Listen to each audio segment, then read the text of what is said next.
Water.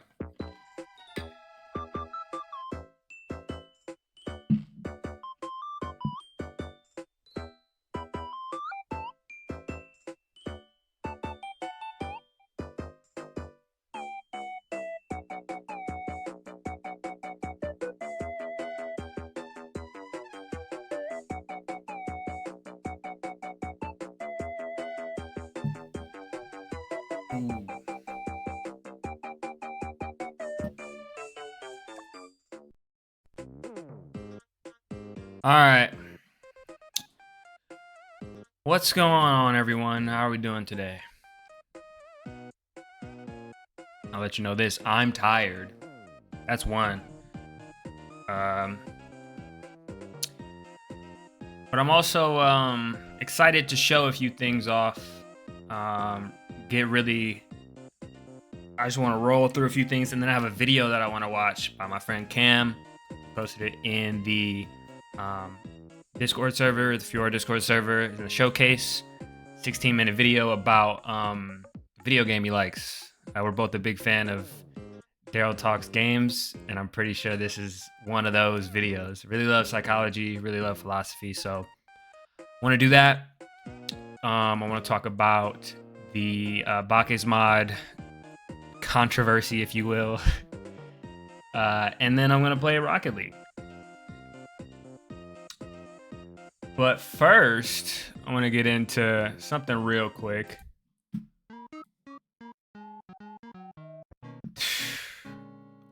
Twitch chat, quick chat. Okay, if you don't know, this is a Bake's mod plugin that I coded. It has over 200 downloads. Recently, I added predictions. So you have your chat in the Rocket League chat, and then you also have auto predictions that fire every time a game is started. I think it's really cool. So I just had to mention that. Next. Let's see. Next.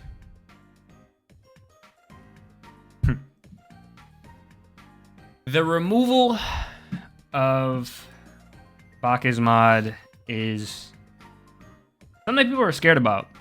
Me too, actually, because as I just showed, I just started developing plugins for Bake's mod. I have one with a few features in it, and I'm working toward getting like another feature out. I think that's going to be the last feature that I add to it, but it's not done yet, so I'm in the process of that. And then amongst doing that, some news came out about Bake's mod being removed. So let's go ahead and see what this is, because I don't know. I be out of the loop a lot of the time. I live my life, I come back home, and then I check Twitter. Like, I don't know. I'm just not always tapped in, which I should be more often. I'm gonna try to work on it, especially for something like this. I am in like Discord communities and stuff like that, but you know, there was only one question asked in Discord, and they kind of just played it off. They were like, I don't know. So let's see. All right. Rumored removal of Bake's. I've been playing since 2016, and I've been GC since free to play. Most lower ranks do not witness bots at the same level as the top. Here, let me zoom in a little bit. at least a little bit. Top 0.01% of players. Yes, I know some of you will say you see bots in your diamond lobbies, but for a vast majority, this is a non-issue. I don't think that removing Bakes would entirely fix the problem. Argue with the wall. And this post is just filled with a bunch of people like kind of going over, because I've read this post before. The next two tweets I'm going to show I have not really been through, but I had to know if this was true because I saw something on my TikTok and I was like, let me go look at this because it really does affect me at this point. But people are mentioning that you get rid of Bakes mod and you get rid of the multiplayer workshop support. Not only that, like you get rid of like people who enjoy playing with Bakes mod on.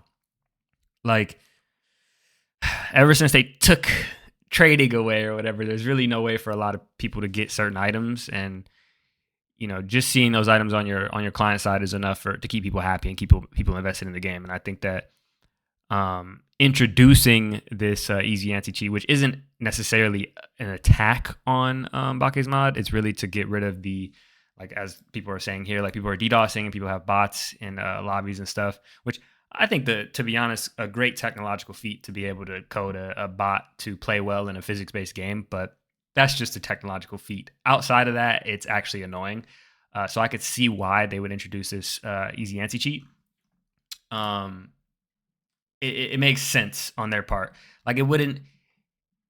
It would just like from a not even a business standpoint, but like actually keeping people playing the game. It's like, what's going to keep people playing the game? You allowed them to keep Bakes mod and deal with the worst ranked situation you've ever had.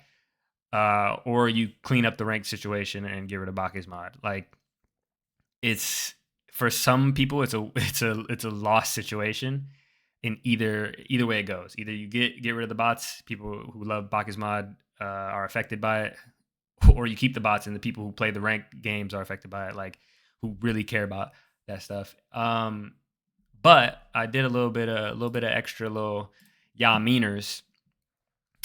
Miss Macho TV. I'm seeing rumors that Bakes mod might lose the anti-cheat being added to Rocket League. Whoa, I can't read.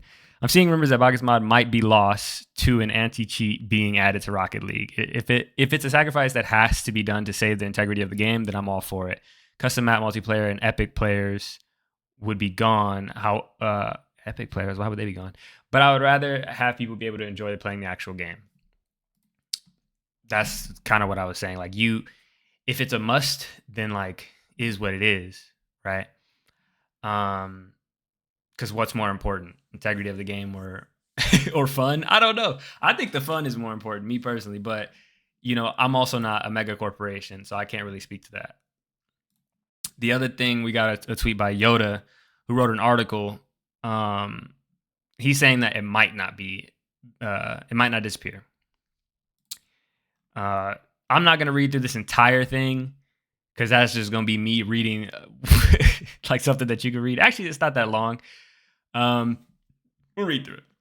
Currently, there's a lot of speculation due to a recent screenshot on Reddit. Another screenshot that made rounds the internet is from a reputable source, and it looks like Epic/Psyonix are actually porting EAC, the anti-cheat, for UE3 Rocket League.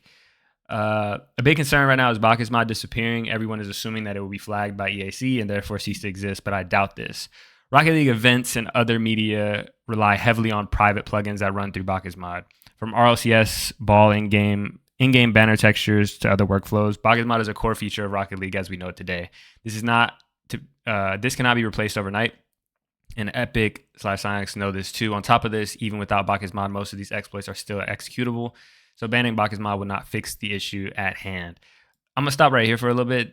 That part is so true. Like it's just that the easy anti-cheat itself will like kind of flag a lot of things, and it's not necessarily targeted directly at Bakes mod, which is an injector. But and most people who are doing this botting and DDoSing are not using Bakes mod to do so. It's just that Bakes mod falls under the category of something that is third-party controlled and it also an injector. So to an easy anti-cheat system, it's gonna look like it's malicious no matter what,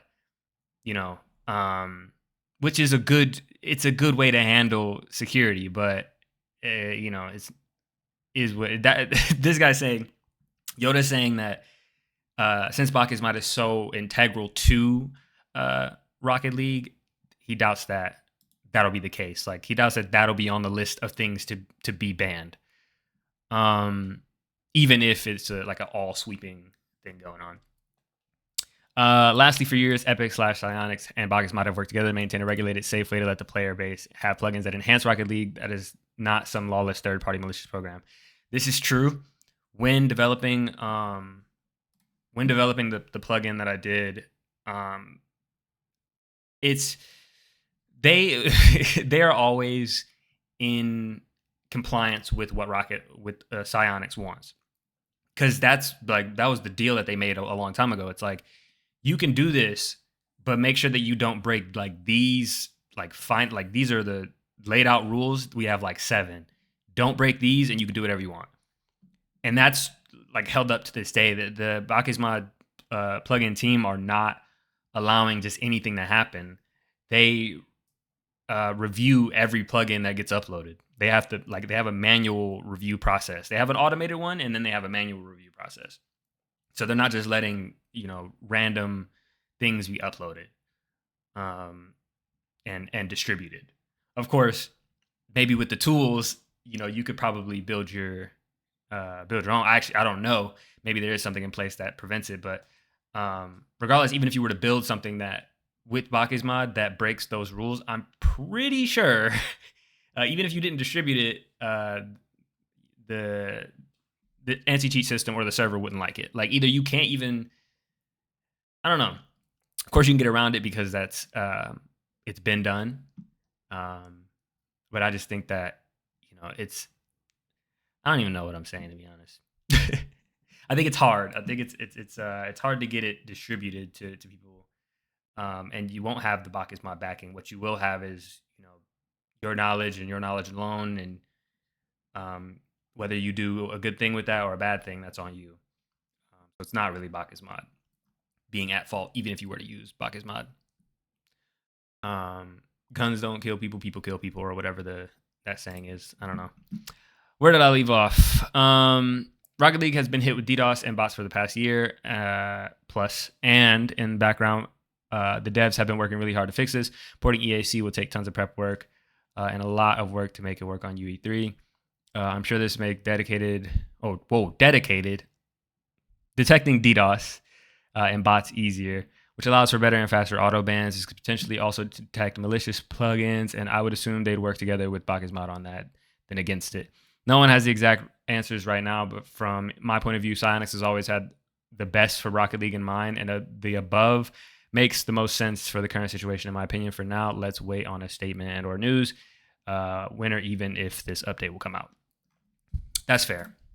I think that's fair. It's all speculation. I like that this guy is looking toward the more positive thing rather than, the fear-mongering or doomsday kind of like call to action going on right now. I think the Bacchus Mod team's not really worried about it because I think they would have put out a statement, or maybe they can't. I don't know. But from what I saw, I think it is just going to be one of those rumors.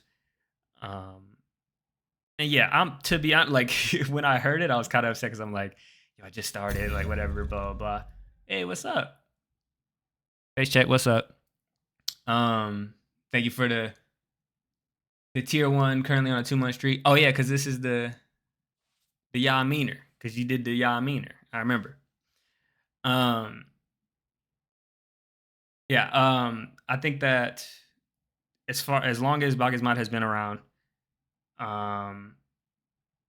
we don't really have to fear it going away because of how essential it is to the player base and everyone involved. But I'm just sitting here rambling about a few things. One was my Bacchus Mod plugin that I wrote. 2 was the easy anti-cheat system being added to Rocket League. And I'm about to get into the third one, which is a video that one of my friends had posted.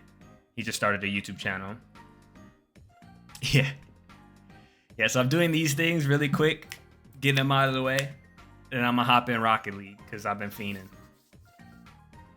I've been fiending.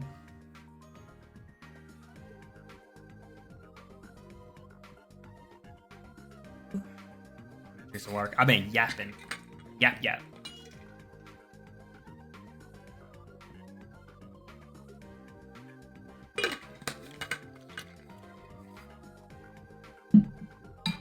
All right. Okay. I'm hopping into this.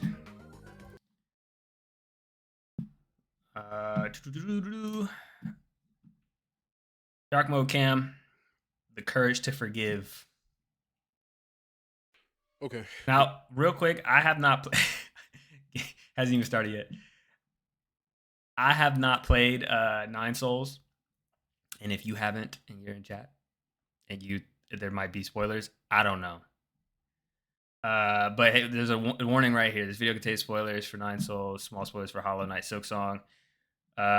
Even though he recommends it, I'm probably gonna watch this regardless because it's gonna be maybe like 3 years before I actually play any of these games.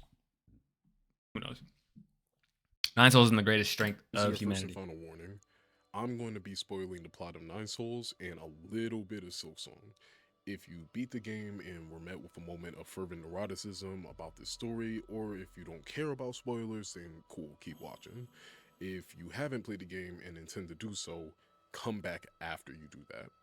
The video will be here. I'll wait. But for Sketchy, the person who suggested this game without beating it yourself first, don't you fucking dare click away. This one's for you. Swearing within the first 30 seconds is crazy for first video.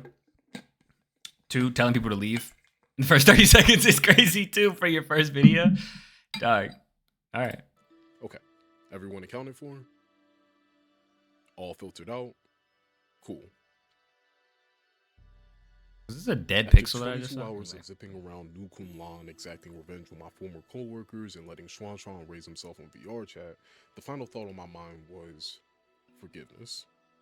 You might not think that a sci-fi Kill Bill style romp through a spaceship of species desperately trying to survive the epidemic of an unstoppable virus would explore such an idea, but here we are. Yi, our main character, is a beyond capable being. He can fight, slingshot, pray, teleport, teach, seek vengeance, and parry a nuke. But one thing that it takes him the entire runtime of the game to do is forgive, specifically himself. And before you get all up in arms about, oh, people forgive everyone all the time, Kwafu forgave him in the first hour. Shut the fuck up. It's my essay. It's my playthrough. My thoughts. My opinions. It's such a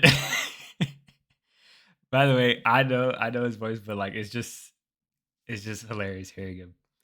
I'm gonna turn on captions though, because he is a little low, even with the voice. Whatchamacallit, voice boom. I don't want to mess up the audio too much with all these options, but no secret that Yi is a deeply complex and very flawed person, and yet he still finds it in himself to forgive all those who seek his mercy. Not that many of them do, but above all, he does most of it not for a self-righteous mission as many of his soon-to-be victims love to taunt him about, but for the sole reason of needing to forgive himself. He's a man haunted by the ghost of his own past, whether it's the giant dystopian life raft that is New Kunlan, or the half-millennium old voice messages from his most definitely 100% possibly still alive and healthy sister that love reaching him when he has nothing better to do than sitting a waste compactor box or ride sideways elevators. Forgiveness and mercy is shown in so many aspects of the story, whether it's Kwafu for his ignorance and compliance in Yi's assassination attempt, Yi being willing to spare Lady Ethereal, the architect of the Soulscape program,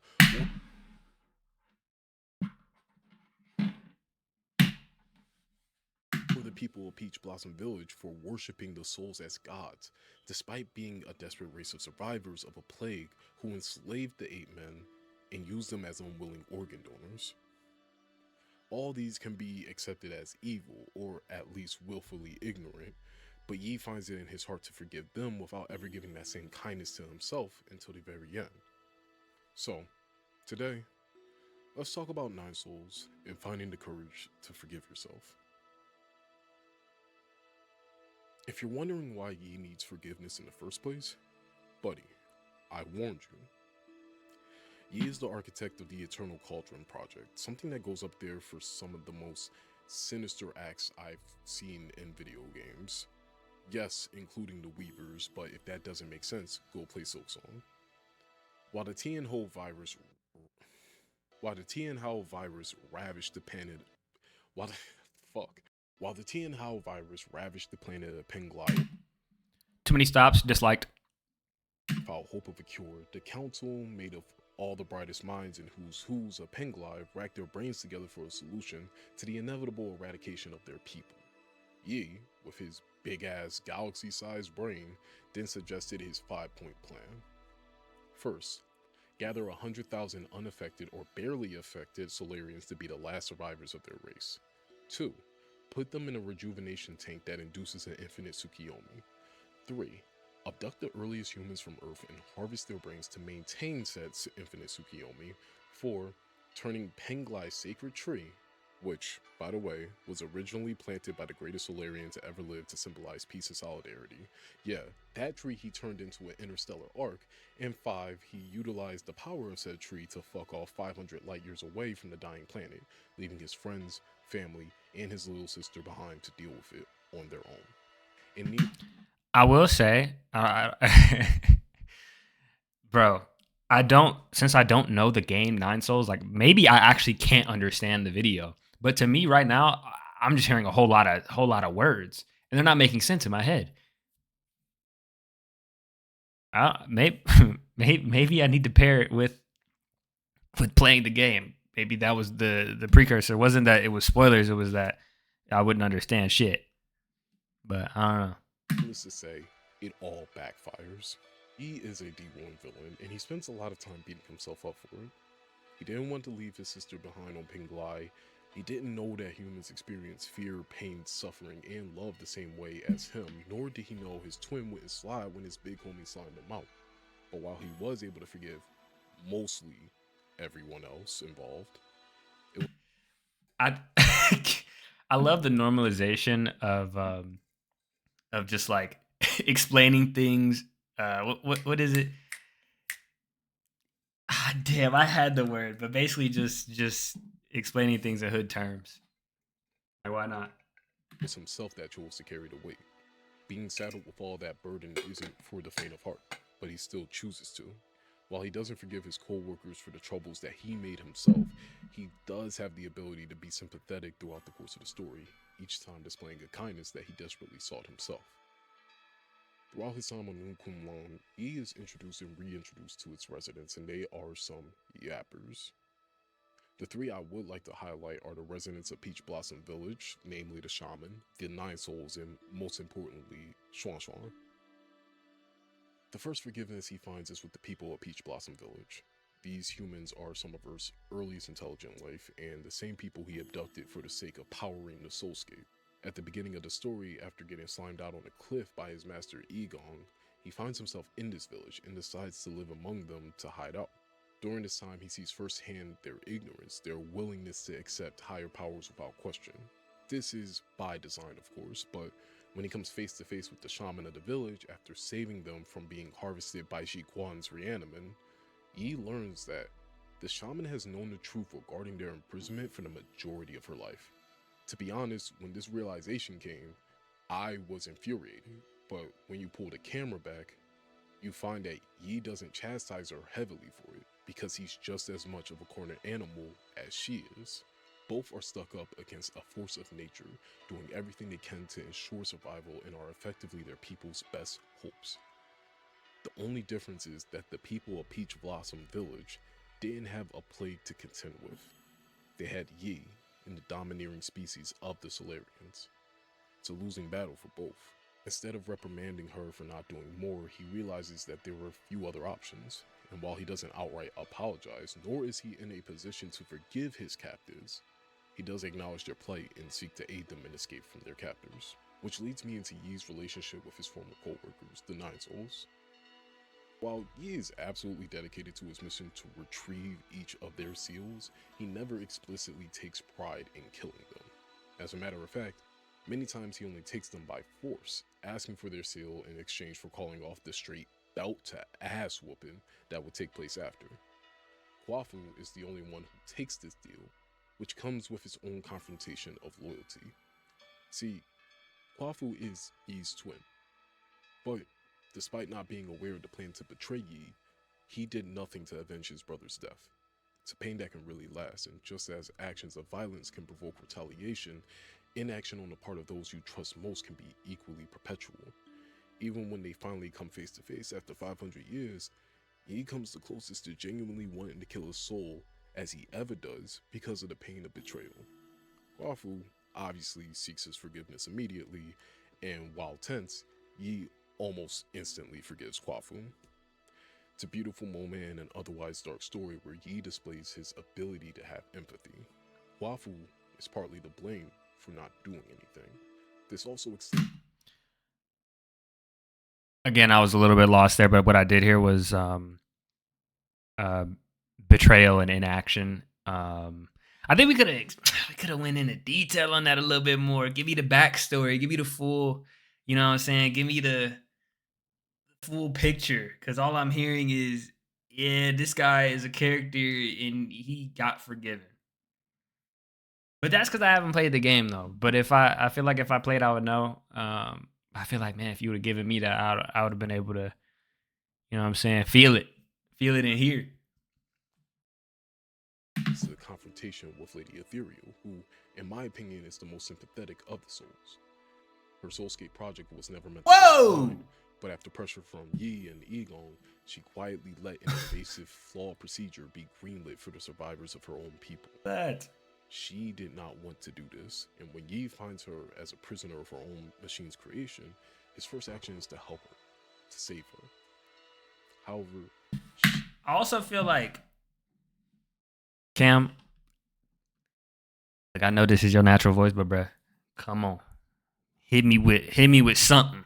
Hit me with an inflection somewhere. 1, 2, stop hitting the mic. I can hear that shit. 3, do separate takes, man. You know what I'm saying? Like, you could punch in. You ain't gotta be all in one. Oh, 4, make it louder. Does not believe herself to be worthy of the forgiveness that she is given. She lashes out at Yi, fights him to the death, and eventually damns herself for everything she's done. It's pitiful, and you feel bad, not only because, it's Lady Ethereal, but because she couldn't forgive herself for a sin she didn't seek to commit. Yi sees example after example of people grappling with their ghosts and having to answer for himself what forgiveness means and whether he's worthy of it, knowing that other Solarian sins are the result of his 5D chess move that he was so sure of 500 years ago. Finally, Xuan and Hang. Yeah, I'm cheating, but scene after scene really hammers away the fact that these two are mirrors of each other, with Yi doing his best to be the older brother that he wishes he could have been for Hang. Throughout the story, Yi is constantly bringing back trinkets, souvenirs, and teaching materials for Xuan, enlightening the kid to all of the remaining Solarian culture. Of course, there is the pride of his people that he has, but he also takes the time to really teach Xuan about these things without the same condescending tone that he tended to have with Hang. Personally, I think the way in which he looks after and shows up for Xuan is a reflection of the forgiveness he prays for from Hang. The way Yi broke away from his family was messy, and while internally he yearned for them to come with him, out loud he blamed them and he left them. And those are the parting feelings he left them with. In reality, he always wanted them to join him for them to live, but by the time he wakes up and realizes how long it's been, he knows he has to live with that pain. Xuan consequently represents an opportunity, moral atonement for the way he treated Heng. He goes out of his way time and time again to make sure he is cared for, loved, and protected. This even delves into the true ending of the game, in which you have to get almost every collectible and relic, acting as a little narrative example of you being the older brother Yi wishes he was. It's only through these actions, this effort to become better than he was before, does Yi find the true path towards the ultimate mercy. To put it bluntly, I believe in mercy, forgiveness, and second chances. A singular life to do everything perfectly is a terrible expectation that is counterintuitive to our nature and impossible to achieve. I try to give people in my life that grace and levity, and I've seen on both ends what that power can do. However, for those who have wronged, mercy and forgiveness come with a cost. Yi, despite not playing by the one life rule that we as humans are shackled to, also understands this. He is the architect of the Eternal Cauldron Project. He is the man who abandoned his family in their final moments, and from the moment the game begins, he knows that he will put an end to it. After facing down all of his peers, securing an escape for the 8 men, and collecting all the tools necessary, he puts his plan into action. You see, the cost of mercy is sacrifice. As primitive as it sounds, the best apology is change behavior, and the weight of the sin governs the severity of that change. Yi knows that there are few things left that he can do, and as one of the few remaining Solarians with his head on straight, he understands that it's his duty to answer to the weight of his people's crimes. He puts Xuan on the final life raft, entrusting him to Kwafu, and heads off to face his master Egon one last time, but there's one catch. He plans to pay his toll in the process. Yi steps into the arena with the greatest threat to the universe, and he has no intention of leaving. And what follows is absolute cinema. In the end, there's no escape plan like there was from Penglai. It's Yi, Egon, Tianho, and a single destructive bullet. In his final moment, Yi thanks the people who carried him through his sins, asks for Xuan's forgiveness one last time, and finally makes the change that he desperately sought. It's a heart-wrenching moment, watching as he has to hurt his friends one last time, but after taking on the responsibility of his race and himself, he opts to erase their influence from the universe and give the 8 men a chance to start anew, unburdened by the Solarians. It's painful for the survivors who knew him not as the villain that damned their races to a scientific hellscape, but the redeemed hero who saved them and paid the ultimate price in order to do so. So, you have to wonder in the end, was that enough? Well, not only in the end does he finally forgive himself for his mistakes, but the most important person meets him in the afterlife, just as she was the day he left, waiting with open arms to spend an eternity with her favorite person.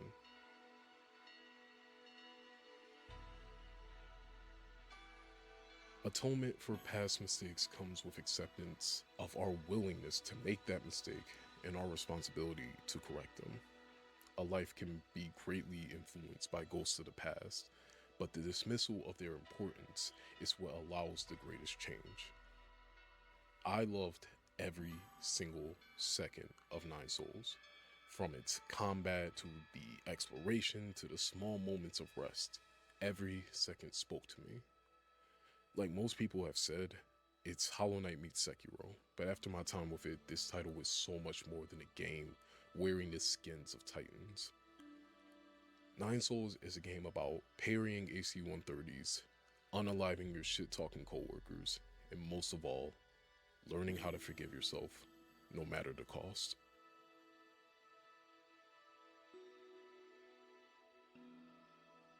To the 12 people who took a second to sit down and listen or watch or consume this video in any way, I want to thank you. This game absolutely... How else are we consuming the video, if not listening and or watching? Answer me this, Cam. Absolutely stunned me. I was grinning from ear to ear the entire time. The true ending actually got a tear out of me, and it was really powerful. Sometimes I think it's too late to have formative experiences, and then all of a sudden I just get hit with something crazy like this. This was an absolutely great experience, and thank you for watching. This took a lot of effort and time in editing and honestly pulling myself away from other games that I've been playing and writing about. But I wanted to get this one out because it's just a damn good experience. So thank you for watching, and I'll see you soon.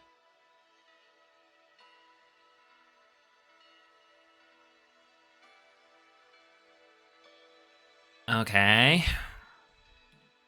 I have thoughts. you know. Uh, but I won't get into the technical like critiques and stuff that I have about it. Um, it was a little bit hard for me to follow only because like and I didn't play the game, so I don't know everybody's story. And that's actually like something on like I'm thinking about for like my next video, where it's like when I'm talking about something, I shouldn't assume that everybody knows everything that I know, because then you kind of lose people um, a lot of the time. But then again, if you go into everything, then like then it's like they should just play the game or do the thing rather than you go over everything. But I think it does help to give a little bit of backstory. That way, things hit a little bit harder when you say them. Um, to be honest, what I took away from that was more so like sacrifice rather than forgiveness. But I don't know. Maybe because I do agree that like certain people and hold on, because I agree that like games can teach you a lot. Really, just any media that explores uh, some difficult concepts. Because like we're often surrounded by a lot of stuff that really doesn't have a message, and when you find media that actually can teach you something or remind you of a certain way to think, philosophically, psychologically, any of that, like it really does hit you and it stays with you for a while. What I can say about like forgiving your past self is something that I always kind of live by, is the butterfly effect, where like everything that's happened in my life has led up to what I'm currently doing and what I will do next. So I could never really regret anything. That's one. Two, I am also a time heals all type. Certain things will happen to you when you're not ready, and your reaction will not be a favorable one most of the time. And instead of regretting, making that choice when you did, you could kind of not necessarily love it, but learn from it. And going forward, understand that, you have changed since then, and you let it build you up, not tear you down. So when you're hit with it again, because it will most likely happen again, you are more prepared. And it does take a lot of growth, because some people get stuck on either a regret, or they double down. They'll be like, "Yeah, I did that shit," and keep going. Like, uh, good video, good first video though. I would like to see a little bit more than just I'm reading off the script. That's all that I'm gonna publicly say. But I will DM you about what else I think could be improved upon. But now that that is out of the way, what am I playing? Let's play Cargo Hold. I'm a half up this, and we're just gonna say Champ Grind for the title.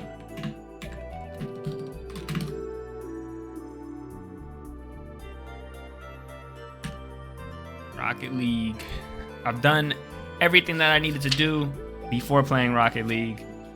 It only took 40 minutes, so I have like an hour and a few jangles to play.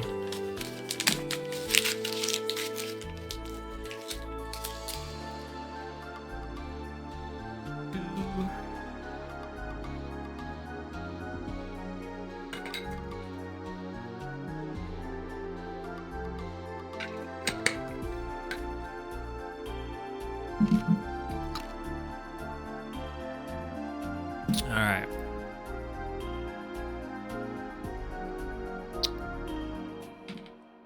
One thing we're going to be doing different this time around is I will be playing without music. And that is because I have started, and I say without music, like without my playlist, my normal playlist.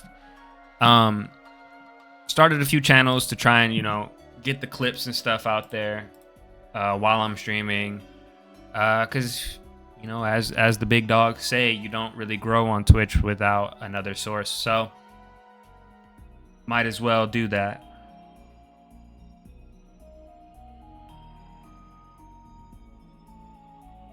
We'll get the in between bits. Pause. Whoa. We'll get music during the transitions into other things, but outside of that, it's gonna be silent.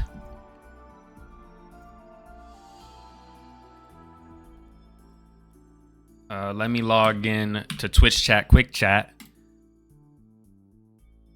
Let that chat come through. Let that sink in. Let that sink in.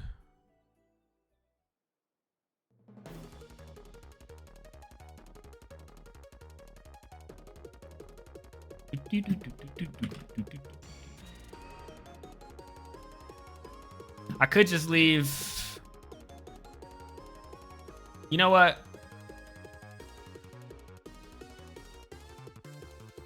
Why not? Let's leave that music on. And if we got a problem, actually no, I'm gonna turn it off for now. And then I'm gonna switch over and do the whatchamacallit. All right. Let's play game. Try not to lose too much.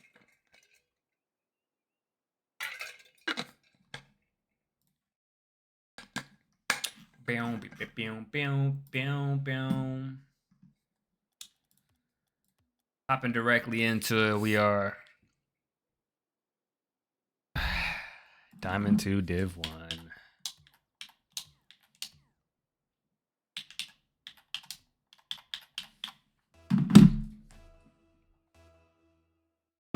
Rah.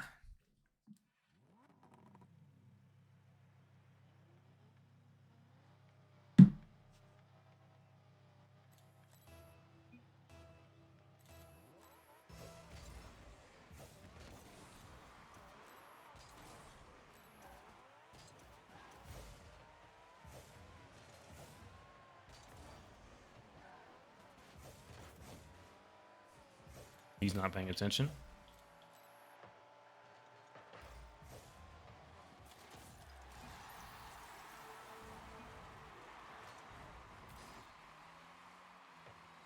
I'm too slow.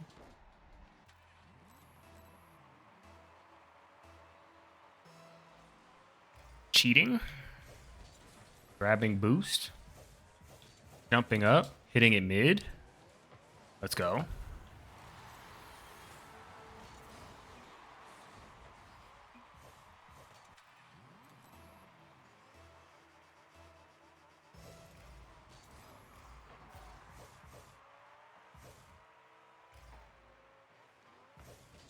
Whoops.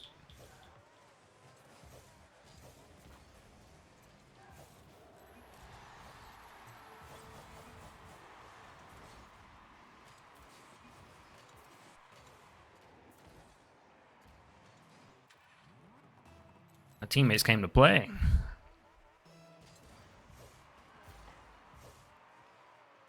I say that, then we lose. Imagine. Oh, fuck.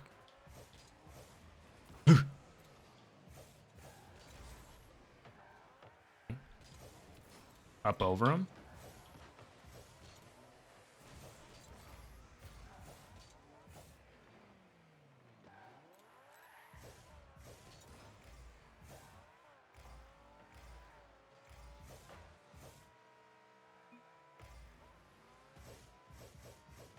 Oh, my teammate has it.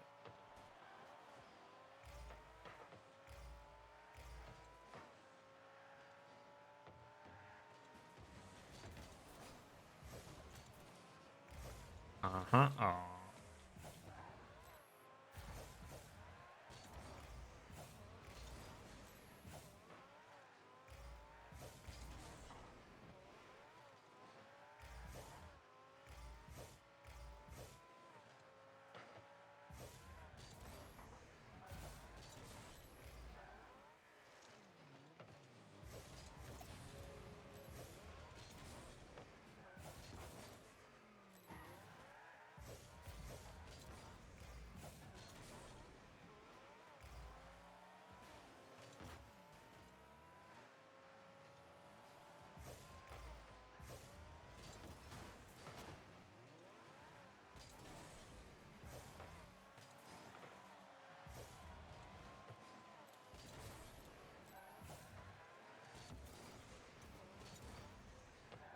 Can I get a boost pad, please?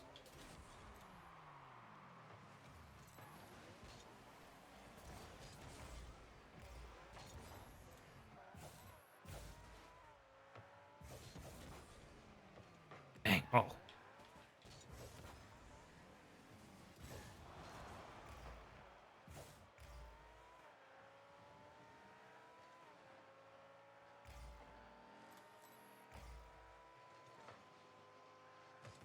Ooh, I wish he didn't touch that. Ooh, I wish he didn't touch it.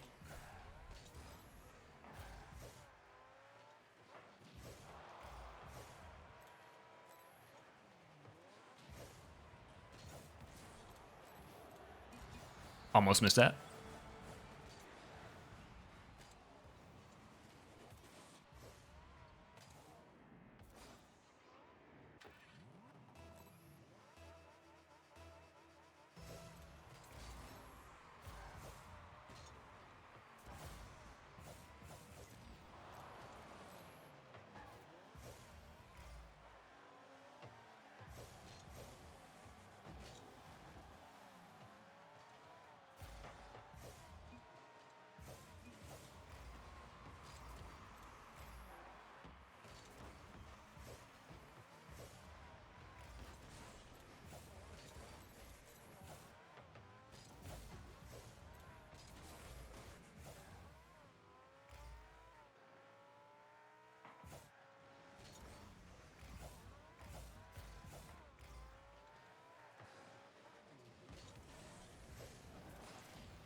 You know, this guy's been chasing me down since the game started. Jesus Christ. Defend your net instead of chasing me down, bro.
Ooh.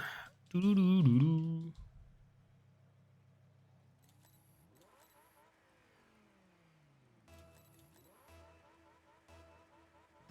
Cheating?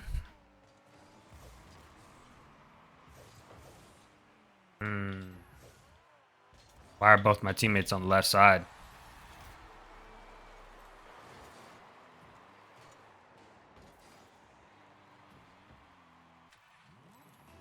Okay. Okay.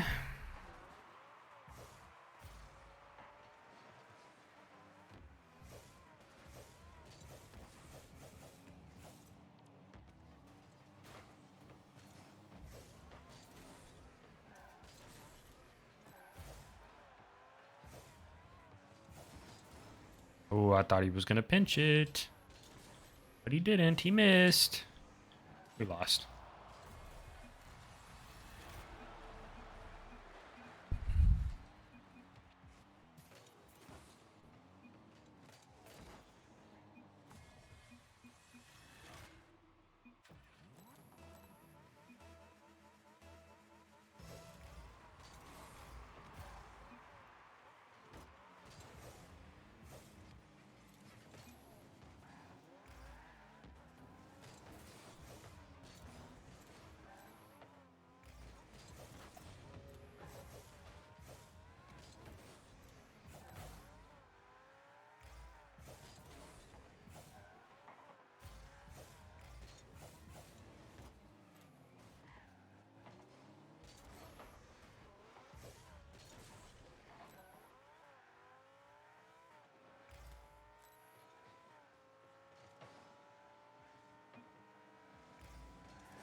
Do.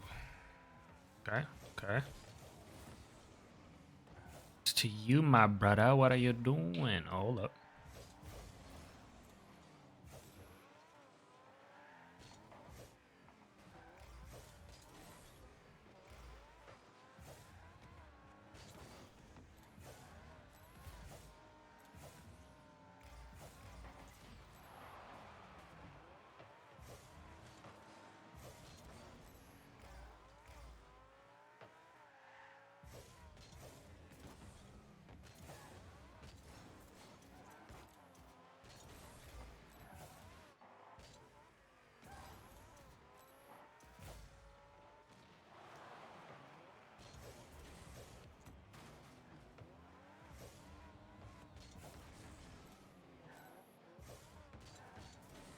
Oops.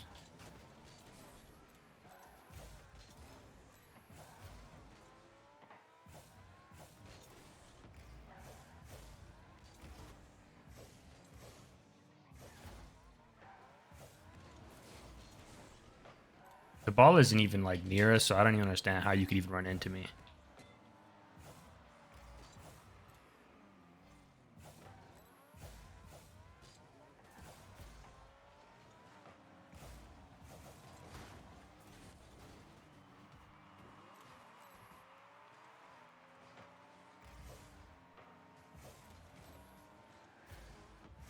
Of course not.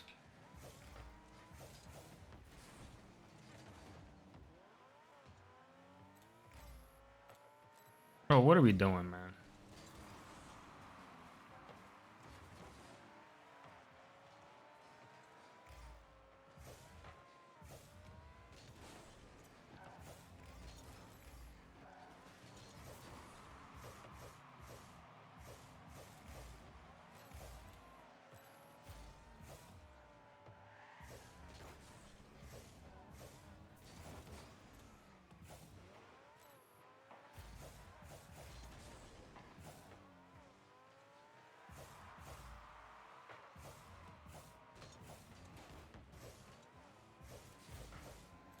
No fucking.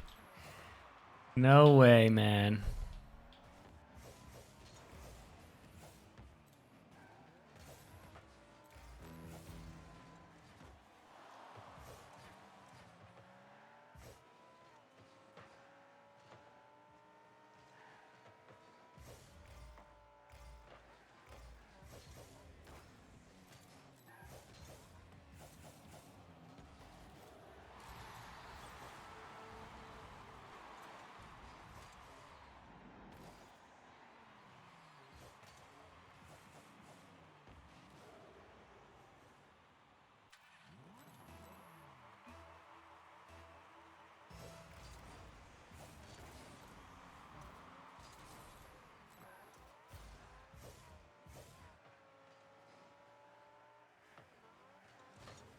No. No.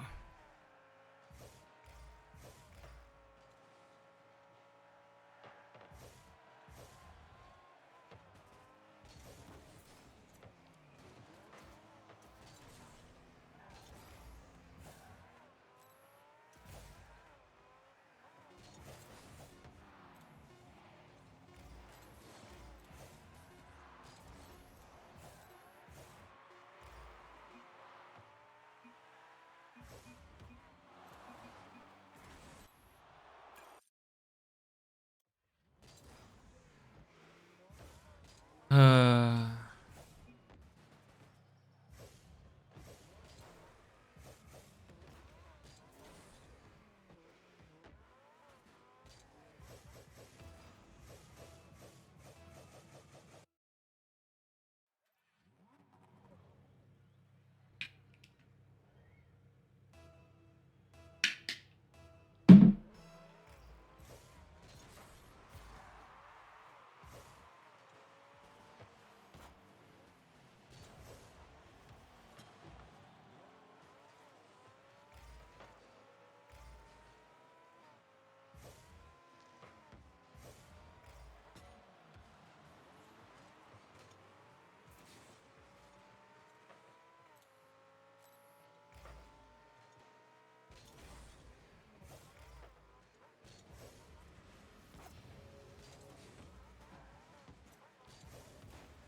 I wish my teammate would have stopped touching the ball.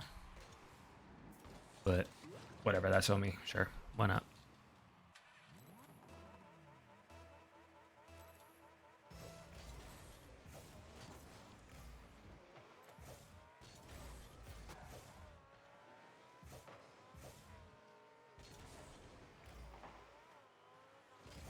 Stop touching the ball, brother. Once it's over, you just let it go, man. Just let it go.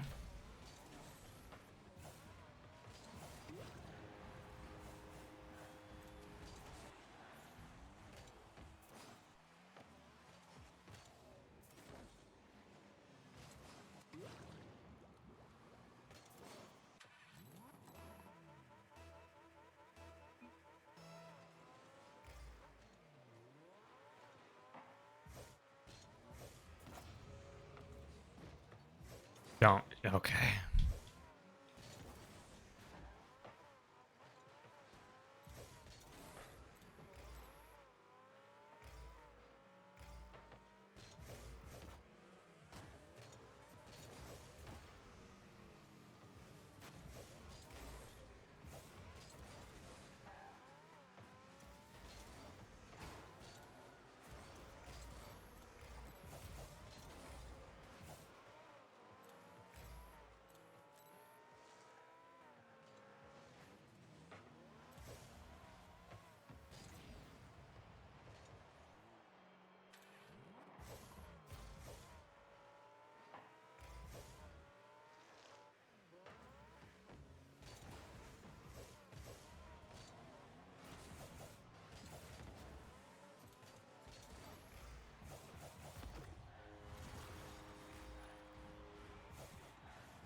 Yeah, yeah, yeah, yeah.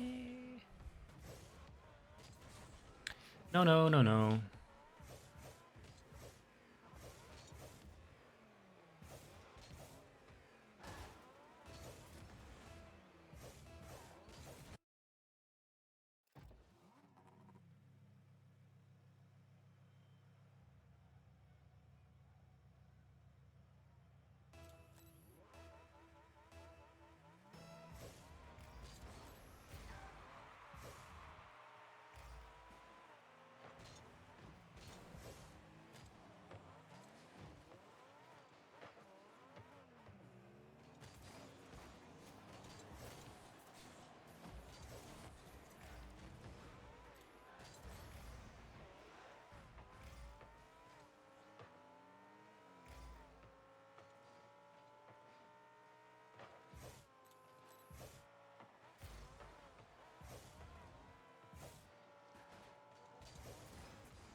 Okay.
my god.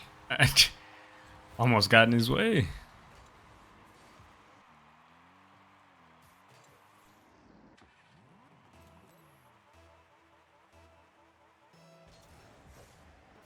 Okay.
Do do do do do do do do do.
It takes some finesse.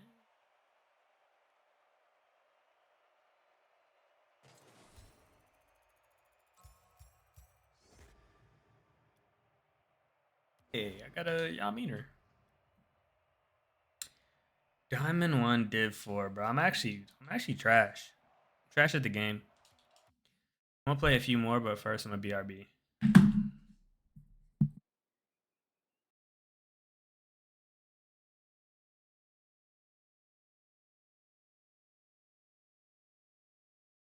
Whoops, wrong BRB. There's the RL BRB.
All right.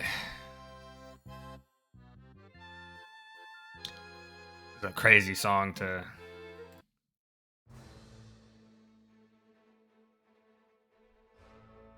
I'm currently 2-2.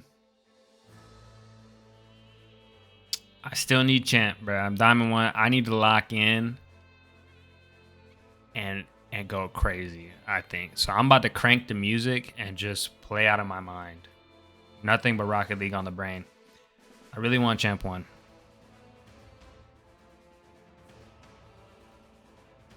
So that's what we're going to do. Anything to get it, man. By any means necessary.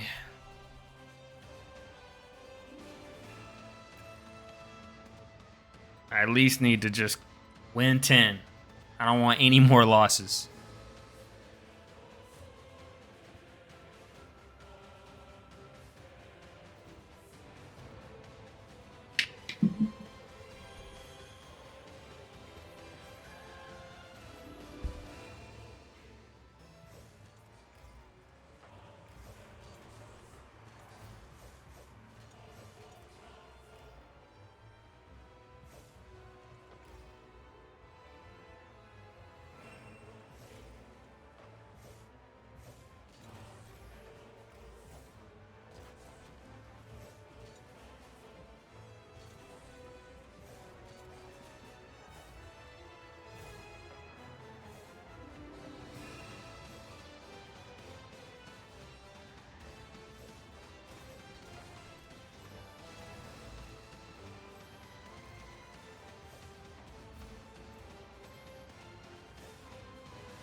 Let's keep it going. Matter of fact, next loss, I end stream. I gotta get 10. I want 10, no losses.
I'm talking about.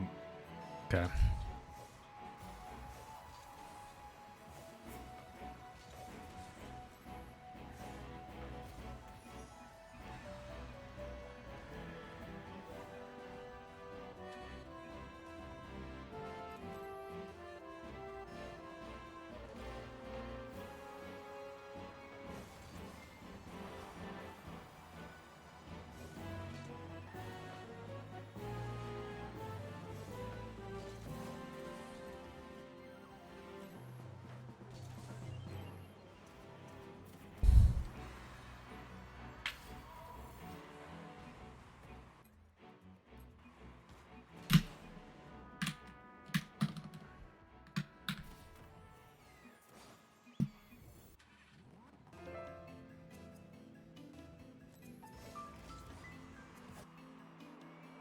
$90.62, bruh.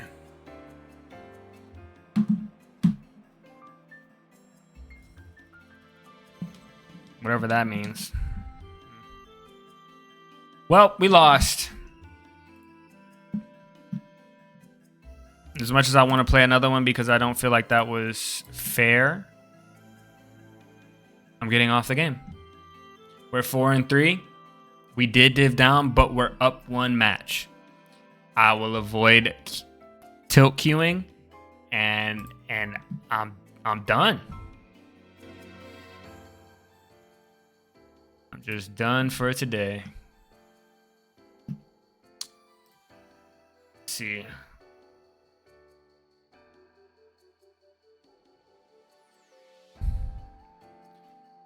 I would raid, but it's just me in here, so.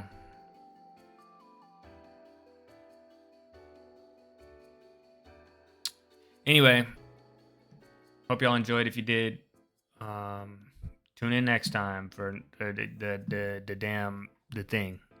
You know how I go. Y'all be easy.